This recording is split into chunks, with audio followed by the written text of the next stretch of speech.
Let's go. Yeah. Now we actually got a cool intro now. Yeah. You were teasing me about. No, it works. Welcome.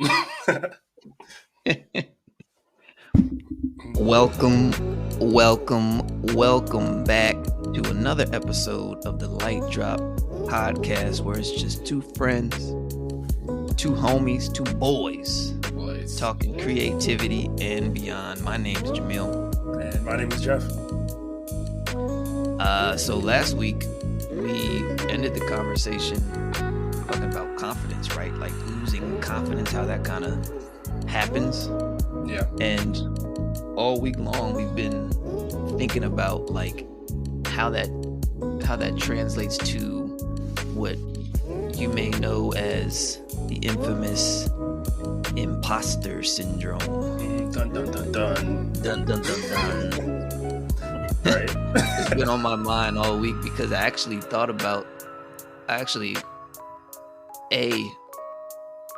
remembered a time in the past where I felt that way quite a bit. And B, was conscious of how, like, in some ways I kind of feel like that now with this new venture that we're doing. Yeah. So it was just interesting. Yeah, it has been something that I've been thinking about kind of like in a fascinating way, because it's like when you really think about it, it's kind of funny. Yeah, it's funny because it's How just we do you that. in your own head talking to yourself. Right. Mm-hmm. I mean, it's constant, but it's kind of, yeah, it's almost like who invited that person to the party? Like, why are you telling me I can't do this thing? It's like, I don't know. Yeah, nobody ever. I want to see some metrics to see if anyone ever has experienced someone coming up to them and just been like, "You imposter," Imagine you're at a party, someone walks up, you're like, like you don't know Among Us. what you're doing with your life, and then walks away. It's Why like, are you here? What are you why are you doing? here? It's like, why are you picking on me? Exactly. I don't know. I'm just curious to see. It's just when you just think about it, it's like, why do we do this? Why do we do this to ourselves? Yeah, These mental barricades that we put up, and it's like, I don't know. Imposter syndrome is an interesting one. I think when I was, it's funny because when I first started my career, I didn't have it. Like mm, when I was in Montreal working in film, I went through the MPC Academy, and everyone in the academy is generally like new, right? So it was like that was the purpose of the program, was to bring people up to speed. So it's not like I'm in that group of people feeling like I don't belong. So it was mm, like transitioning from that into working in film was like a really kind of smooth. I was fortunate in that respect. It was like a smooth kind of transition to where I felt my confidence increase, and it was like, yeah, they wouldn't have put me, and they certainly wouldn't have put me on the floor on those projects mm, if I wasn't up to speed. exactly. Yeah. But then when I left Canada and I moved to New York to get into advertising, it was I remember my first week working at a studio in New York on these ads. It was Google ads, big Google. Um, Honestly, it was actually, I believe it was, the Pixel phone, like the first one. Hmm. People didn't even know it was coming out, and that was what I was working on, those commercials.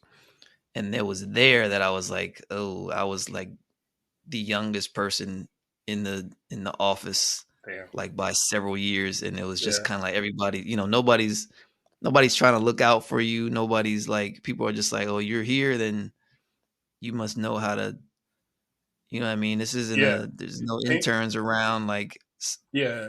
Paint a picture for me, because like I have an idea of what like that process or that room looks like. I imagine it's like Monty at in SCAD, where it's just like computers, rows, and it's like a yeah, little bit dark.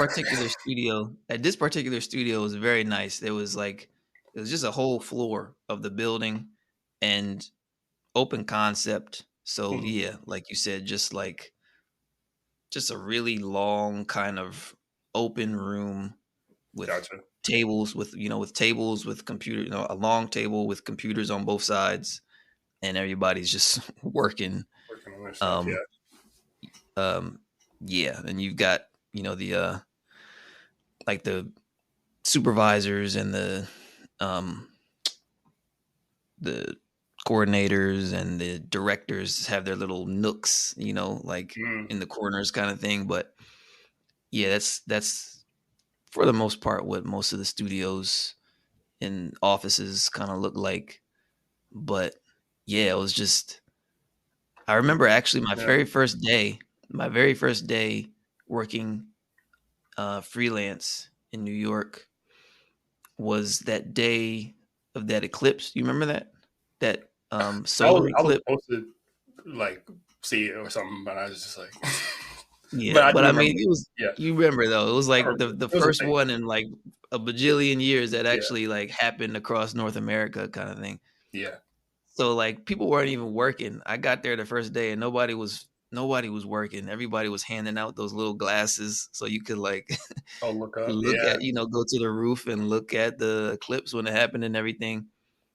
But over the course of that week, it was just kind of like I had confidence in my skills, of course, but it was just like that imposter syndrome was like, dang, I need to like no one's holding my hand here. No, not that that was mm, happening before, but it was just like really like, you know, I'm I gotta do I look like I know what I'm doing? I hope I look like I know what I'm doing. Do I, and yeah, then your mind keeps going that way. And it's like, you know, it's just interesting that how we do that to yeah. ourselves. Why?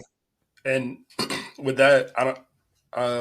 When you're, like, let's say you're working on like a lighting project, at the end of it, are you presenting to like two or three people, and then they take it to a next level? Or are you like, this is what I did, this is how I did? Like, how does that work? The review process of, because Mm, that's like that was like my biggest fear when I first started like taking design seriously. I was like, I'm gonna have to talk in front of people and kind of like defend my decisions, and I wasn't good at that point. I mean, I'm still working on it, but back then, like the beginning, it was really that's where I felt the most imposter syndrome. Is that I'm sitting at my computer most of the day just working for myself, but then now I have to present these ideas, and then when I start talking, they're like, "You can barely talk" or something like that. It's like, why? What are you doing here? You need to yeah, leave. yeah. I don't know. I think there's like there reaches a certain level where there's an assumption that someone knows you belong. You know what I mean? Yeah. Like where when you're working at a studio like that, even the studio that you've worked at, right? It's like I feel like across the board, unless someone knows that you're an intern, or something like that, Hmm. for the most part, it's not like people are looking at you and be like, oh, that person's young, that person's like, because everyone's been there before. But it's like this general consensus that it's like, okay, the same people that brought me on brought this person on, so they must be able to do it, right? Yeah. Um, but yeah, I think like as far as that review process that you were talking about, it kind of depends. And I actually, like I said, I've been comfortable with that. Like, I don't know, like working in film, it doesn't really get tougher than that in advertising, in my opinion. Like Mm, it kind of waned off. In film, it's like you really gotta be able to, like you said, explain your decisions, mm, communicate to the supervisor what's working, what's not working, where you're at, where you want to go, because you're having these dailies every day in wow. um, Yeah. in these theater rooms. Sometimes they go, you know, 30, 40 minutes. Sometimes I've been in daily sessions where it's been like a like this carousel of artists over the course of like an hour and a half where the visual effects supervisor will be in the theater just watching the screen and the coordinator will just be like messaging you to come up when it's like close to your work that's getting ready to be shown, Yeah. because there may have been like there may have been like 100 shots with like 30 artists, Yeah. that needed to be reviewed. And it's like sometimes you're in those daily sessions and there's like 50 people in there, and you Oh my gotta god. and your shot comes up, and you gotta everyone's looking at it, and you're explaining what's happening, what's and if it's like I've seen certain supervisors who've had reputations Yeah. that have just ripped into people, and Jeez. like Yeah. it's like sometimes you feel for that, and it's like dang, but that they can, it's like that that person can handle it, but like not everybody can, like you said, not everybody is comfortable in that scenario, and like Yeah. being taking that kind of criticism because um it depends, like I Yeah. said, on the visit vec supervisor. Like some just have that reputation. Yeah. If um you're not used to it, because I yeah, if remember you even that in school, like, taking public speaking classes, seeing people, it's a very like jarring thing to be up there. First, you got to speak and explain your ideas, and then now you're getting critiqued, and then the whole time you have this imposter syndrome, like Mhm. kind of you're doubting yourself unless you have experience and um, you know what you're doing like completely, and you know how to defend your ideas. It's just this constant thing, and then just leading to more and more anxiety. So nah, it's difficult. That it kind of reminds me of I mean, this isn't. I think this is a different type of imposter syndrome. Um, well, no, it's probably about the same. It's all like negative feedback that you give yourself. But when I first started freelancing, um, at the end, it was in the beginning of like 2020 or something like that. Um, I was freelancing for this pharmaceutical company, and I was just making like random stuff. But at the beginning, they asked me, or the creative director asked me, she was like, "What's your like daily rate?" And I gave a very low daily rate. It was like I was like, I don't even know if maybe this is too much. Like, and the thing is, like, this is a huge company. It's like big in their field, right? So obviously, I knew that they have enough money. It's just me not believing that I belonged in that space. So feeling like everyone was doing me a favor by hiring me. So I had to like navigate the pricing. And I'm so grateful for it. I think this is the reason why it's so important to talk to artists, because they can tell you like, hey, bring up your Yep. fee a little bit, because like you know what to do, so there's no reason why you shouldn't be paid Yeah. decent pay. So Yeah, I've had people pull my coattail. Like I've been fortunate with that too, where it's like, you know,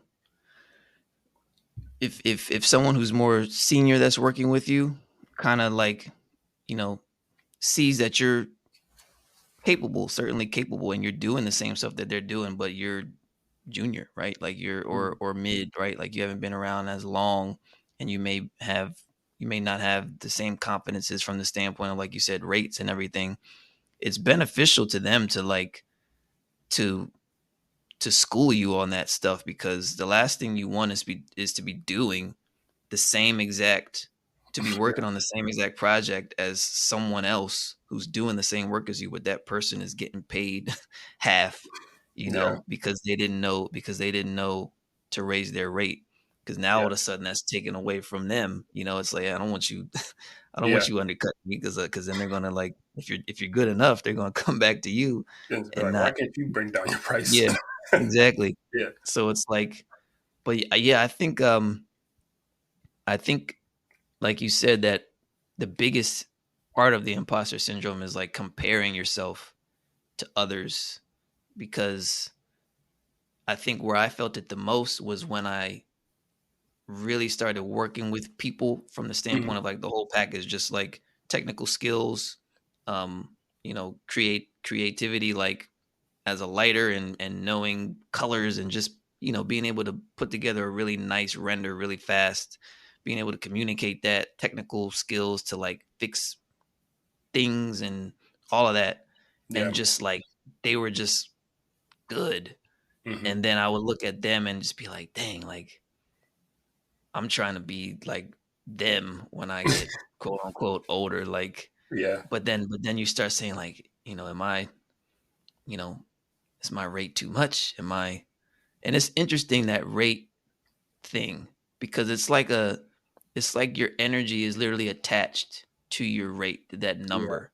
You know what I mean? Because Yeah. you know that number in your head, and and sometimes I've even had the experience of wondering if it was too high, because it's Hmm. like not even from the standpoint of um like they can pay me, they can pay it or not, or like I'm worthy of that, but it's like their expectation, from my perspective is like I know it's higher, and Yeah. it's just like, and I know that they're, that energy that they want from me, that like level, it's just like, is that even a fair trade-off? You know what I Yeah. mean? Based It's on kind of, based on like your perceived value of yourself, you're like, is yeah, am I charging too much? Yeah, it's yeah.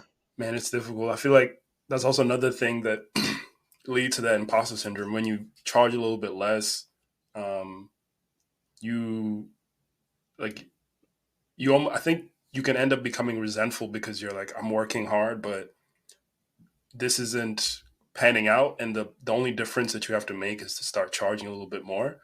Um, and if you don't, you don't have as much confidence in what you're doing. I mean, And it's like I said, that number is in your head because it's yeah, like, I mean, how many times have you been in the trenches and it's late and you say, I'm not getting paid enough for this, yeah, bro. right? But Late then night. there's sometimes where you're just like, my rate's pretty high, so I'll let this slide.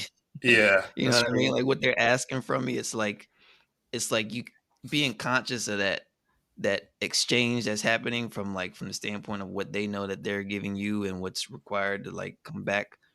Yeah, I feel like kind of plays in that imposter syndrome too when you're thinking about rates. It's a weird, like, I feel like that's the reason that in some cases it feels like such a taboo topic to kind of talk about, is because it's not just this number. There's this like energy that's attached to it, this like emotion, this like expectation from yeah, yourself, and like your confidence in it and everything, to like, um it's like vicariously through talking about that with someone, through talking about rates with someone, you're also talking about like your confidence yeah, and like your, like, exactly. Yeah, that like because companies also they see, even hiring managers, they see that if you're charging too little, they're like, there's something wrong with this. yeah, You're like, why aren't they? They'll look at your like reel or whatever portfolio and just be like,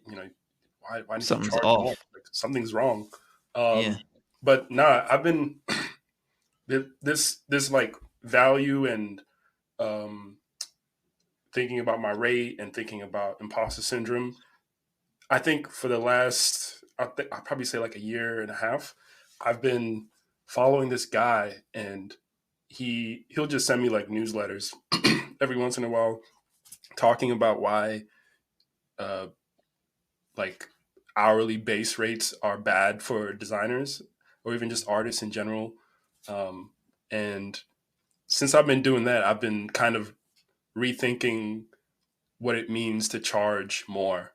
It's like, if you're going to charge more, but you do it with sort of like some structure, you're like, okay, well, this year I'm going to charge this much more because I've gotten better at this and this. It kind of gives you more initiative, and you start feeling confident about yourself. And then, like, after a while, you're like, well, this is just one plus one. You know what I'm saying? Like, hmm it's simple math because I've spent this much time getting better at this thing. And then slowly that voice, that imposter that seems to come to the party every time you're having a great time, just sort of, you can see him in the corner just hating. He's like, Yo, dang. in my mind, I think of who's that character? Uh, the Hamburglar from McDonald's. Yeah. You know what I'm talking about, with this, Yeah, like, he's yeah, got yeah. the mask. With the shades, like Yeah, that would be terrifying. imposter Like, syndrome. wait a minute. You show up to the office just like, who's this guy? Who's this guy? Oh yeah, Who that's a new hired hire. him? It's a new hire He's he's a hater on himself. on himself. Nah. But nah, it's I think it's incredibly important to pay attention to that voice when someone is telling you, anybody actually, but more importantly, the conversations that you have with yourself probably lead more.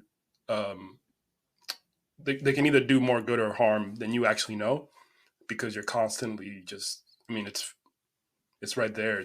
You got somebody right there, and if you're not careful, they're gonna make you not believe in yourself. Um, And not only that, sorry, go ahead. Go ahead. no, I was just You just gonna got say it's a big it's a big battle, but it's important to just constantly check that voice. hmm Yeah. Yeah, and it also got me thinking too. It's like that voice. There's there are people who are actually kind of like, I mean, I don't want to use it's a severe word, but I was gonna say like vampires, like leeches on that energy, like people who really are that you might come across, Mm-hmm. um, not necessarily the best leaders or maybe the best person that you're under, right? Whose criticism may not be constructive, and like there's plenty of people unfortunately who have had experiences of getting kind of like belittled Mm-hmm. by people, and it's like that obviously is a reflection of that person, and it's like you gotta really really really tame that voice in your head first, right? Because if you come across that, um a those kind of people aren't going to speak that way to someone who's got all the confidence in the world in themselves and what they bring to the table and everything, Yeah. right? So Yeah. so it's almost like a reflection. Like if that voice is really loud in your own head, if there's someone out there who's that kind of person who's in a bad place themselves, or you just not a very positive leader or you know whatever, Yeah. um, they'll they'll amplify that. If you're in a situation where someone you're working for is critiquing you in that way or criticizing you in that way, or speaking down to you and stuff like that. So it's if that's happening, just be mindful to maybe also point the finger inward too, because it's like you know they're not seeing this confidence in me. I'm not seeing this confidence in me. How can they? Yeah. And so yeah, I mean there's certainly few and far between. Make no Yeah. mistake, those kind of people. But it's like when you get into the office environment and some of these clients paying a lot of money, and we've talked about money equating to energy, so they're throwing a lot of it at these studios, and in turn are expecting a lot of yours in return, your abilities and your efforts and emotion and everything. It's like it gets really amplified. It can get really amplified. And that's when you really start to see, you know, even confident people start to become jaded and just not happy Yeah. working in the environment that they're working in. Um, and it boils back down to conversation that we had in episodes past about Yeah. just um, that energy exchange, that energy output, and just being mindful about how you're speaking to yourself. So that's the one side of it. Yeah. Right. The other side though is like that imposter syndrome usually is actually like an indication that you're doing something right. Mm. It's like hey, Yeah. Speak on that. you know, yeah, it's like where you know, I'm in a situation where I feel like I'm I don't belong. right? But it's just me. It's like I wouldn't have got here. It's like, how did I get here? You know what I Yeah, mean? When you really yeah, think, like when you really think about it, it's like, how did I get here in the yeah. first place? Like it wasn't, you know, it's, An accident, it's right? just, yeah, yeah. You did the work to get there. I think when I first got a therapist, that was one of the first things that they told me, because they were like, what do you want to work on? And I was like, I want to start feeling more confident about myself. And then I told them that, you know, it took me a long time to finish school, but then they were like, you still had to do the work, even though, you feel like you you don't belong. You still did the work, and that's the thing. It's like even when you feel like you don't belong, as long as you do the work, at the end of the day, they're just like, yeah, sure. Yeah, of course we'll pay you. I mean, you did the thing Mhm. that we asked you to do. Um, so that I It's think really that's always simple. like, what's up? Yeah, I mean, it's like you said, it's just simple, man. Like I was saying Yeah, at the beginning of the episode, it's like this imposter syndrome, this thing that we do to ourselves, we're doing to ourselves. It's like just stop doing that thing to yeah, yourself, yeah. and and you That, know, it's like it's when you really just kind of think of it that way, yeah, and all we're doing is making pictures for people. yeah. You know, it's That's like true. it's There's like this. it's really funny. It's like why do we why do we do this to ourselves to just to like kick ourselves and put so much pressure, and it's like there really is no reason that it should just be fun, just everything aspect of it, the ups and the downs. It's just like, hey, Hey, just I'm like, making pictures. yeah, making pictures. I'm lucky enough to get to do this. And another thing is that I was gonna say earlier was that if you're working with someone who doesn't um, like believe in you no matter what you do, like the critiques are harsh, but you're still making sure that you're like, cultivating your own self-confidence, um, kind of trying as much as you can to leave work at work, when you come back home, kind of de-stress. When you go to a new environment, it's not going to be like this new thing, because you could just be in a situation where you're with somebody who's unreasonable to work with, and that's not, like you said, it's not your fault. But um, I mean, you got to make sure that someone isn't forcing you to punch yourself in the face, because that's literally what it is. It's imposter syndrome. You just Yeah. beating yourself in the Yeah. face. Yeah. This whole conversation about confidence, imposter syndrome is, I feel like there's tiers, there's levels, and it's one of those things where everyone hears it and um, experiences it in a way that, you know, that they experience. And it's not like anyone can tell them otherwise, right? You can't tell somebody how they're feeling, how they're supposed to feel. Yeah, It's like, but but it's comforting to know, like we've said before, that everyone does this. You know, it's yeah, like there's nothing wrong with you. You know, yeah. if you don't have confidence in yourself, if you lack self confidence, I think that a lot of times people will attach like even like a condition to it, you know, Mm, like that's where it starts mm, to get like, mm, yeah, like someone will say this person has like severe anxiety, but they like consider it a condition, you know, mm. and it's like it's really not like I know that there might be people out there who might disagree, but it's like it's not. It's literally just like this. Like I've said, the wet clothes analogy. Yeah, It's just like the caveat though is that the rain is in your own head, yeah. you know. Not someone putting But it's something on. but it's Yeah. not actually like something is wrong with you. It's a matter of just like subtraction, right? All of these layers that have accumulated on you. It's Hmm. just a matter of like subtraction to lighten yourself, right? Yeah. To kind of free yourself, free your mind a bit.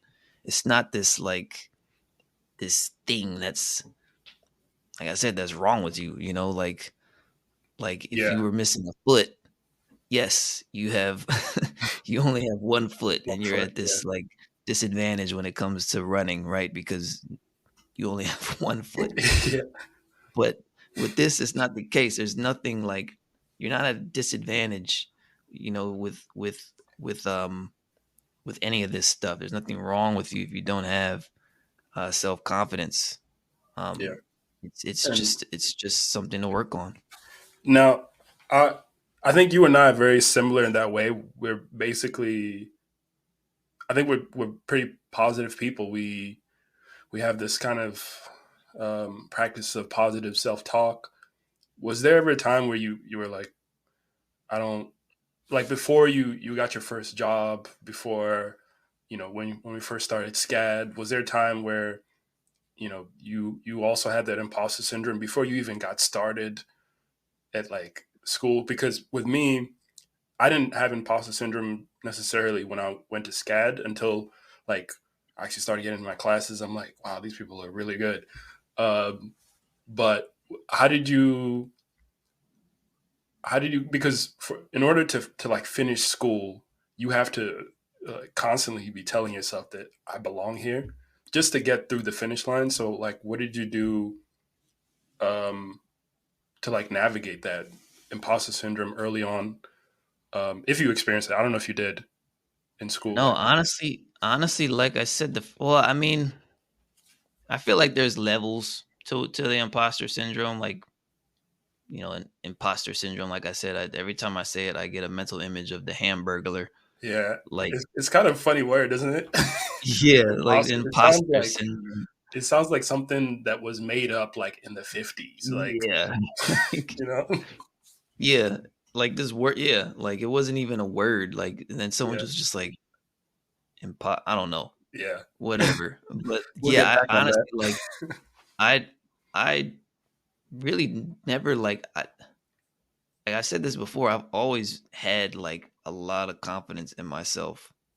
Um, and I've been fortunate in that regard where it's just like I'll listen to someone else's music Hmm. and it'll be really good, but I'll also be like in my mind it's not like, oh, this person is like I'll never be able to do that, right?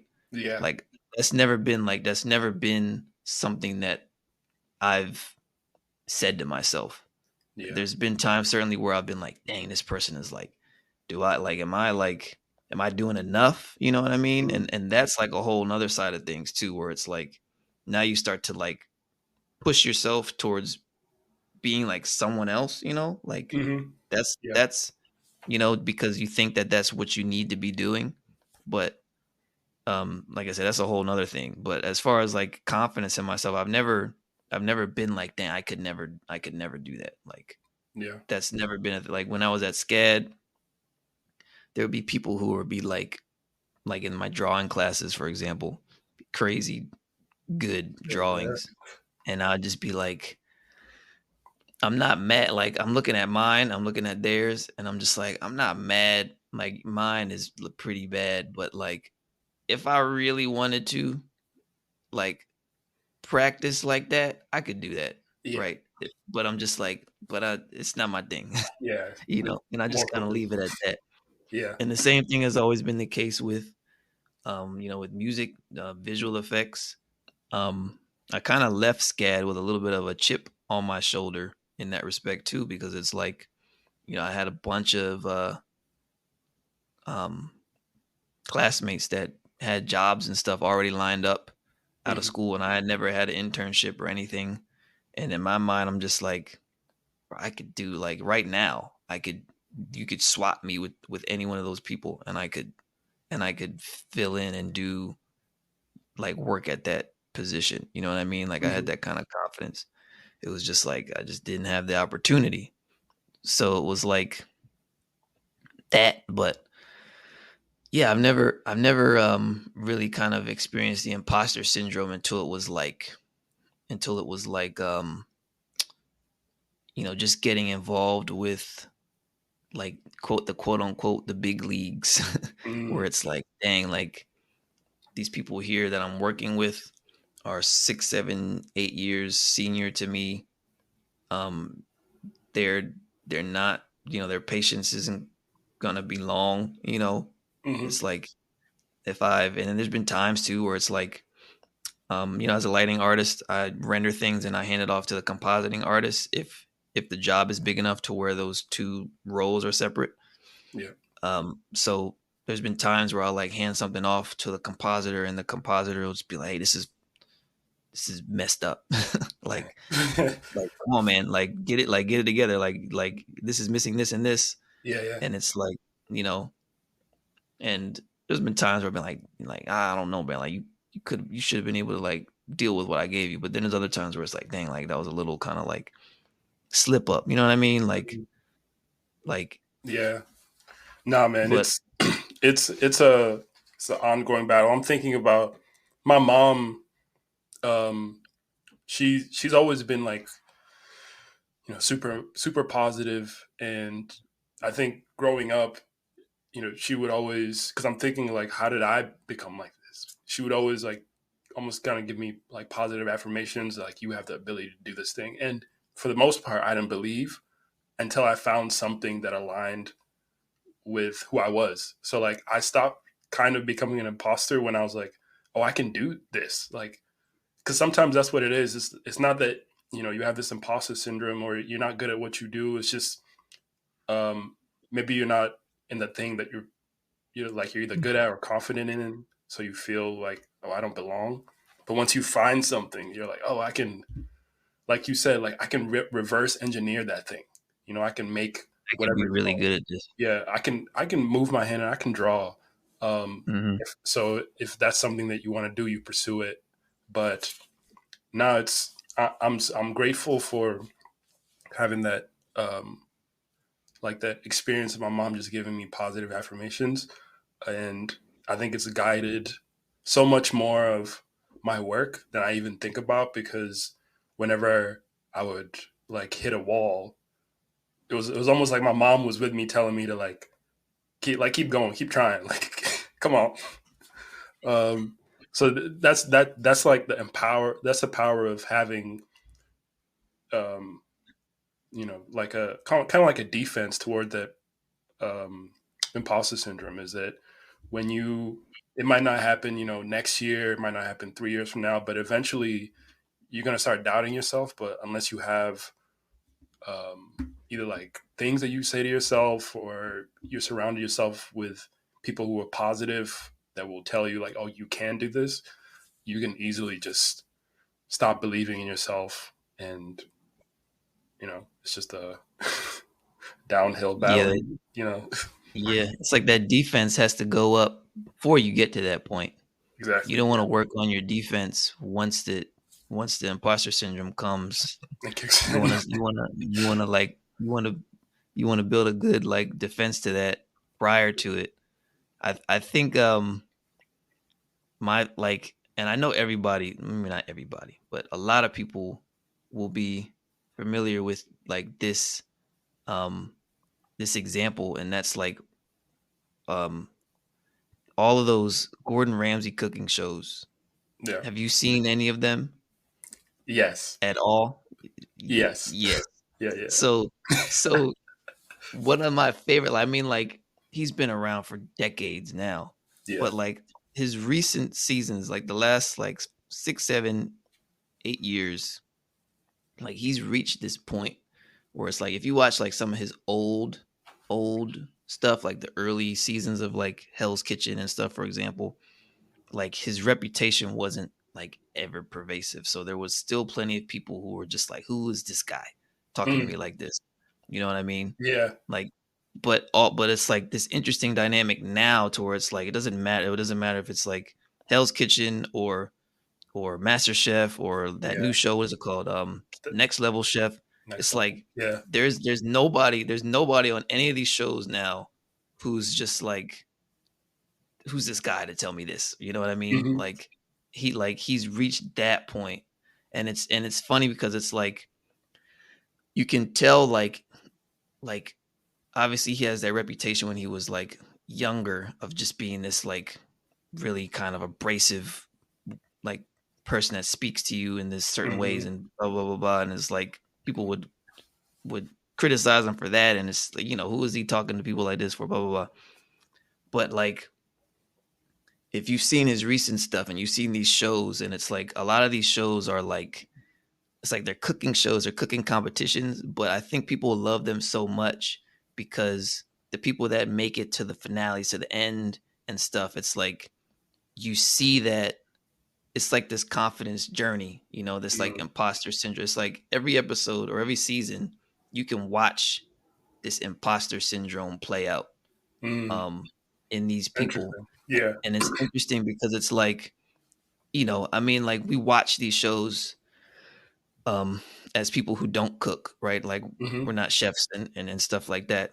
And it's like entertainment, but it's like when you really remember that, like it's actually a thing. Like these people auditioned, they came to these Hmm. shows, they're there for weeks at a time without going home. It's like being in that like scenario is probably like this, like, I mean, just think about it. Like you're in this competition getting judged by Gordon Ramsay, and Yeah. his, crew of chefs. TV. Yeah. Yeah, and it's like and it's Crazy. like and it's what I'm getting at is it's interesting because the way he speaks to people, you can tell he's very calculated in Hmm. like his like delivery, you know what I Yeah, mean? it's Because I feedback. feel like he's very conscious of that like imposter syndrome and like what somebody needs and how somebody needs to hear it.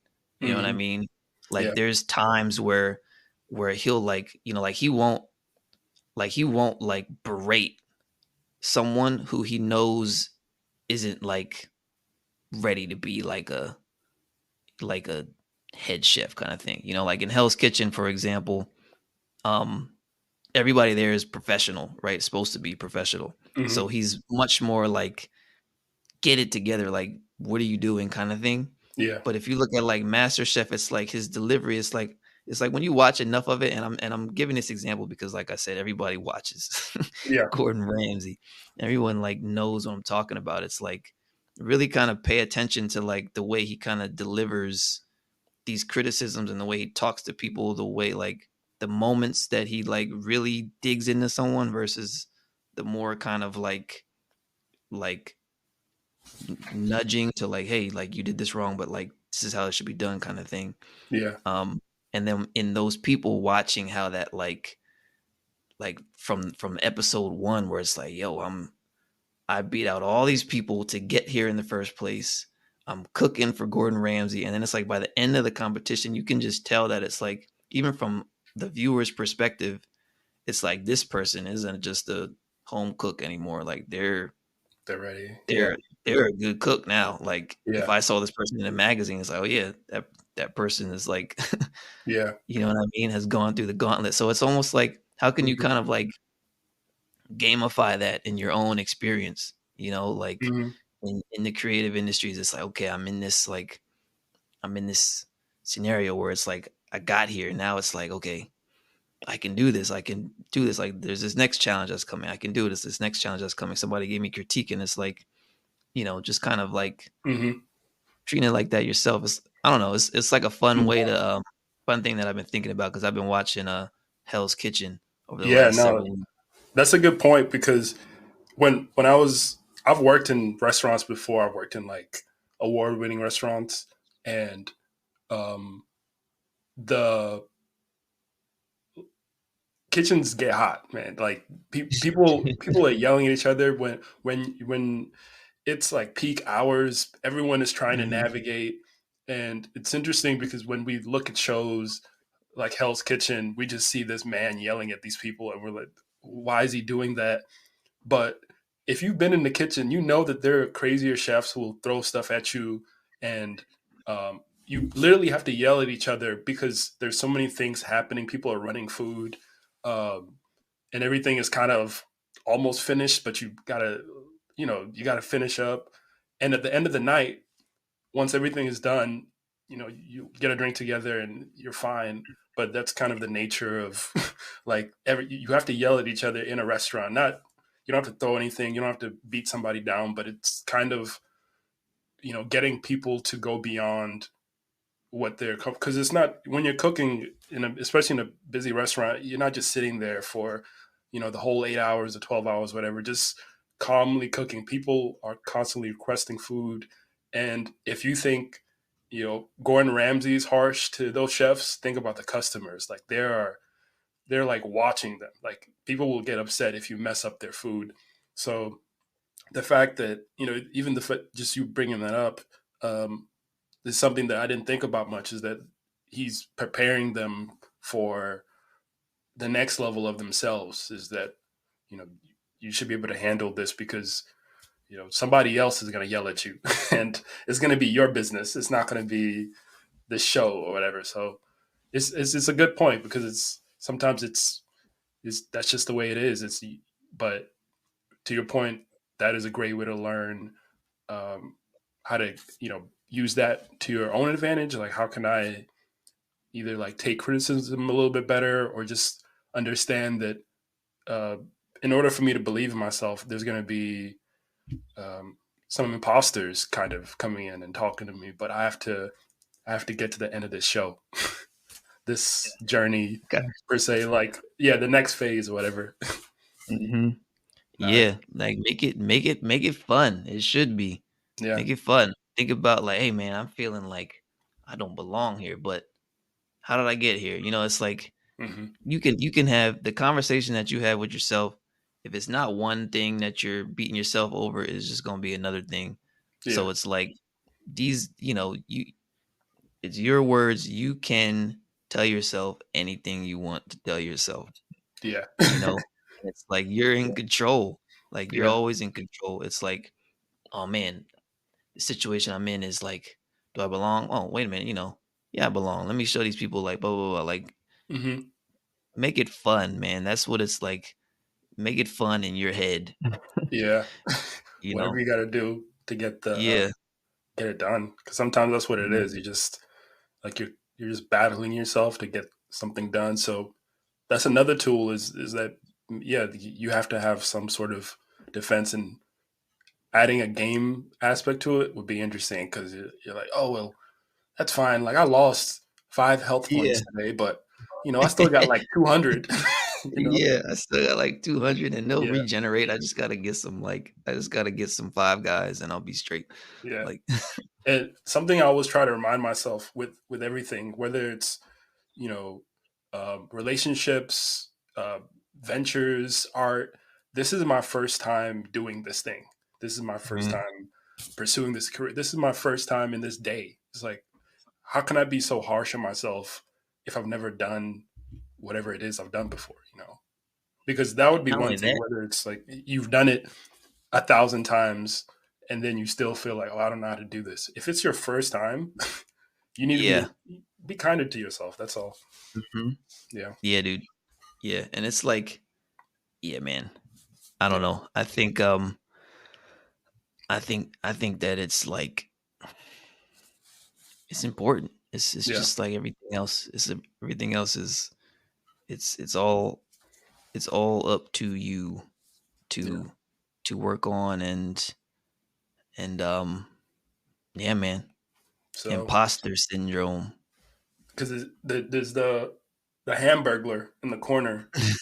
The hamburglar in the That'd corner be that's gonna be my creeping new on you. thing. Whenever whenever I feel like I don't know how to use these programs, just imagine the Hamburglar just in the corner hating. I might even like print it out somewhere, like put it Yeah, behind my just get it. computer. You might even be able to go to McDonald's and get like a cutout if they have one. True, true. Just be like, "Hey, can I borrow Yeah. this hamburger cutout?" Just put it in. Just bring it to work with you. Right? It's like It's what like, is what is that? that? It's just sitting next to your desk, just a Hmm. big old cutout of the hamburger, Yeah. It's like that's the just to hater. remind me. Just to Yeah. remind me. I saw this tweet. This person was like, every time I go to the gym, I remember everyone who's ever wronged me. I'm just like, Sometimes that's what you got to do, you know. Remember your haters. But nah, Yeah, dude. should we wrap up the episode there? Finish any closing thoughts? Yeah, man, I think that's a good place to wrap up. I mean, you already got me thinking about the next thing, but Yeah. yeah, I think that's a good place. Like we said, imposter syndrome. We were thinking about it last week, Hmm. thinking about it this week. Um, and yeah, I think we had a good like exploration. I was reminiscing as we were talking about it, Hmm. and just like obviously thinking about the emotions that was involved, the periods of like self doubt or like that chip that develops on your shoulder, Yeah. sometimes, but like by and large, like we were just talking about, it's like it's just funny Yeah, it's that funny. how we do this to ourselves. It's like, Yeah. you know, we just gotta stop doing that thing Yeah. Stop and doing and it. Just and remind everything will yourself. open up. It's like we're, we're making pictures. For most of Hmm. us are making pictures, and for most of us have our basic needs to, what's it called, Maslow's basic needs or whatever. Most of us have that. As long as you have those things, everything else will work its way out. And on my closing thought on imposter syndrome is that it's like a constant battle. There are senior artists who feel it. There are junior artists who might not feel it at all. Um, but as long as you have the tools that you yourself need to get through these constant battles of imposter syndrome, you'll be all right. You'll be fine. Yep. But yeah, Imposter syndrome. Everybody's been there. everyone's been there. But yeah, that's the pod. It's the pot. Peace, y'all.